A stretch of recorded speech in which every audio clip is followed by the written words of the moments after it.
Salat merupakan salah satu rukun Islam yang wajib dikerjakan setiap muslim yang sudah balik. Ibadah salat adalah amalan yang sangat serius karena menjadi pembeda antara seorang muslim dengan non-muslim. Bahkan, urusan yang pertama dihisab pada hari kiamat adalah salat seorang hamba. Apabila salatnya baik, maka ia akan beruntung, dan sebaliknya.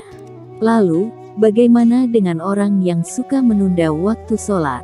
Sebagian ulama menyatakan bahwa tidak mengapa salat menjelang akhir waktu, asal belum masuk kepada waktu salat selanjutnya. Kemudian tidak ada maksud untuk menyepelekan salat itu kecuali benar-benar karena situasi dan kondisi yang tidak memungkinkan. Hanya saja ia akan kehilangan keutamaan salat pada awal waktunya. Rasulullah Shallallahu Alaihi Wasallam bersabda, amal perbuatan yang paling disukai Allah adalah salat pada awal waktunya.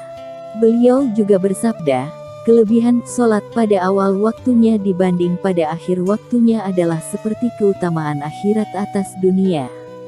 Dalam riwayat lainnya, Nabi Shallallahu Alaihi Wasallam bersabda, barang siapa salat pada awal waktunya, maka naiklah salatnya itu ke langit dengan diliputi cahaya hingga sampai di arsy. Lalu ia, salat itu, membacakan istighfar untuk orang yang melakukan salat itu hingga hari kiamat, sambil berkata, semoga Allah memeliharamu, sebagaimana engkau memelihara aku. Jika seseorang itu salat tidak pada waktunya, menunda-nunda hingga masuk pada waktu salat selanjutnya, maka salat itu akan naik ke langit diliputi kegelapan. Dan bila sampai ke langit, ia dilipat bagaikan baju yang rusak, lalu dilemparkan ke wajah orang yang melakukannya itu. Dalam hadis lainnya, Nabi Shallallahu Alaihi Wasallam bersabda, barang siapa yang menghimpun antara dua waktu sholat tanpa usur atau karena meringan-ringankan, menggampangkan, menyepelekan, maka ia telah memasuki pintu dosa besar.